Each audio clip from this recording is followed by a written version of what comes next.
Une autre vision de l'immobilier logistique, un podcast de GLP, leader international de gestion d'actifs et du développement d'affaires dans la logistique, l'immobilier, les infrastructures, la finance et les technologies associées.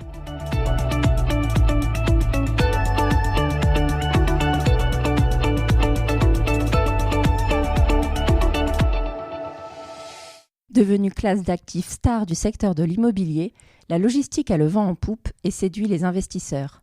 Comme l'ont souligné de nombreux observateurs, cette dernière se démarque tout particulièrement par sa résilience. Oui, mais pourquoi ? Comment ? Et avec quelle perspective surtout ? C'est ce que nous allons tenter de comprendre avec Philippe Graziani, directeur général de GLP France. Philippe, bonjour. Bonjour Lorraine. Alors, le contexte économique morose aurait pu impacter la bonne santé de l'immobilier logistique, mais concrètement sur 2022, qu'en est-il ? Finalement, dans quelle posture se trouvent vendeurs et acquéreurs sur le marché ? Alors c'est vrai que 2022, on peut la diviser en deux parties. Avant l'été et après l'été. Jusqu'au second trimestre, malgré les débuts de la guerre en Ukraine, une hausse des taux d'intérêt qu'on a commencé à voir arriver, on a un marché qui s'est maintenu. Des volumes de transactions à l'investissement, des volumes locatifs qui se sont maintenus. Aucun des professionnels sur le marché n'ignorait qu'à un moment, on allait peut-être avoir quand même des conséquences qui allaient arriver. Et c'est vrai qu'après l'été, on s'est rendu compte que la logistique est résiliente, certes. On voit des niveaux de commercialisation locative qui sont bons, mais on perçoit un petit infléchissement sur le marché. Au niveau de l'investissement, très très clairement, ce qu'on réalise nous chez GLP, c'est que on est à un moment charnière avec des vendeurs qui ont toujours l'impression qu'on est avant l'été et des acquéreurs qui voient que l'argent est plus cher puisque les taux d'intérêt ont augmenté et ça a un peu grippé le marché de l'investissement.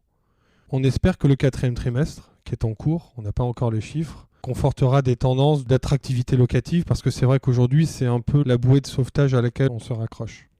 Alors, comment est-ce qu'on explique finalement la résilience du marché de l'immobilier logistique ici en France ? Il y a des raisons structurelles à ça. Moi qui ai fait de la logistique depuis une vingtaine d'années, on se rendait compte que très souvent la logistique c'était un peu là. On allait acheter de la logistique pour se dire on a besoin d'un peu de rendement supplémentaire, il y a du bureau, il y a du commerce et on va mettre un peu de logistique, ça va mettre un peu de beurre dans les épinards si je puis dire, si c'est pas trop prosaïque. Et en fait, c'est une classe qui a été transformée par notamment l'arrivée des e-commerçants. Le e-commerce a absolument révolutionné cette classe d'actifs. En termes de volume de mètres carrés consommés, on avait la grande distribution, les prestataires logistiques et on a un nouvel acteur qui est un énorme consommateur de mètres carrés. Donc forcément, ça a donné un coup de fouet au marché. Ça, c'est sur la partie locative. Sur la partie foncier, ces entrepôts-là, il faut bien les construire. On s'est rendu compte que, évidemment, de plus en plus d'investisseurs se sont tournés de manière structurelle vers cette classe d'actifs. Tout le monde veut les bons emplacements, on est dans l'immobilier. Et donc, on a une vraie contrainte sur l'accès au foncier pour développer des entrepôts. Plus d'investisseurs, de moins en moins de fonciers, ce phénomène étant un petit peu amplifié par les normes réglementaires et puis certaines contraintes environnementales qu'on est ravis de suivre en tant que développeur parce qu'on essaye d'être vertueux dans notre démarche, mais dans un mouvement de balancier aujourd'hui, peut-être un peu excessif dans un sens, où on a toujours tendance à parer la logistique immobilière de tous les maux, l'artificialisation et autres. Je pense que la réalité est beaucoup plus contrastée. Donc moins d'offres, de plus en plus d'utilisateurs potentiels, offre et demande déséquilibrées, structurellement un marché qui devient beaucoup plus intéressant pour les investisseurs au long terme. Donc ça veut dire que la vision sur l'année à venir, 2023, elle est plutôt bonne finalement ? Alors on est toujours très optimiste. En tout cas sur le long terme, il y a une certitude que pour nous, en tout cas GLP, ces tendances vont se maintenir. On doit toujours essayer de faire le distinguo entre le structurel et puis le conjoncturel. On est dans un conjoncturel aujourd'hui très fort qui impacte le structurel. Et puis on travaille pour des investisseurs et on a une obligation de fiducie envers ces investisseurs. Donc on se doit d'avoir la vision la plus objective du marché, de leur retransmettre. Mais ça n'arrête pas nos ambitions.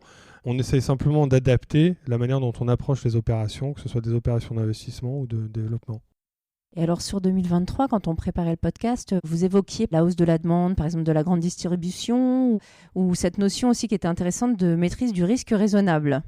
Ça paraît un peu antinomique. On se rend compte que du côté des utilisateurs, on a toujours un secteur d'activité qui prend le relais.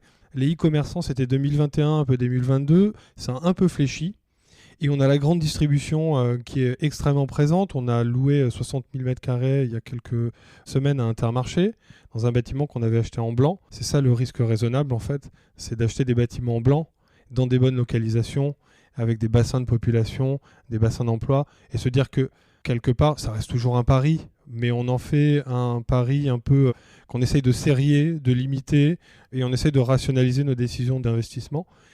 On a préloué ce bâtiment à 66%, donc on a dû certainement, j'espère, prendre une bonne décision. Reste 30 et quelques mille mètres carrés à louer, on espère que ce sera le cas rapidement. Et donc la grande distribution a pris le relais. Voilà, et ça c'est vraiment important. Donc ça fait partie aussi de la résilience. Pour le coup, en 2023, ce qu'on espère, c'est que les loyers vont continuer à augmenter, parce que ça c'est aussi un élément extrêmement important de notre mix d'investissement. Et on commence à voir des coûts de construction qui se stabilisent, voire qui baissent un petit peu. Donc il y a quand même des clignotants qui sont au vert, des voyants qui sont au vert, même si la conjoncture internationale peut parfois être un peu angoissante. On a quand même des indicateurs qui sont assez positifs. Et alors, au-delà de cette vision purement économique qu'on vient d'avoir, est-ce que vous constatez des évolutions dans les demandes de vos utilisateurs ? On parlait d'évolution structurelle sur le développement et sur l'investissement, ça intègre une vision environnementale beaucoup plus aiguisée chez nous. Les contraintes réglementaires nous y obligent, mais c'est une vision qui est vraiment intégrée chez GLP de construire des bâtiments en allant même au-delà de certaines normes environnementales ou réglementaires. Et ça procède aussi des échanges qu'on a avec les utilisateurs et les locataires qui veulent des panneaux photovoltaïques, qui ne veulent plus de chaudières mais des pompes à chaleur. Donc c'est tout un écosystème de la construction et de l'exploitation des bâtiments qui change. Et on est à l'écoute des grands utilisateurs, grands ou petits d'ailleurs, mais de nos clients. Parce que c'est un bon aiguillon pour savoir si, évidemment, on est là pour respecter les fondamentaux de l'immobilier traditionnel, la localisation, ce que je disais tout à l'heure sur les bassins d'emploi, c'est important pour nos clients, locataires. Mais cet aiguillon du vertueux, du RSE, nous aide à améliorer constamment nos standards de construction. Voilà, donc c'est pour moi, ça c'est une tendance qui va se renforcer, dont on essaye de tirer le meilleur parti. C'est justement le sujet de la construction qu'on va développer en détail dans le second épisode. Merci beaucoup Philippe pour cette entrée en matière et à bientôt. À bientôt, merci Lorraine.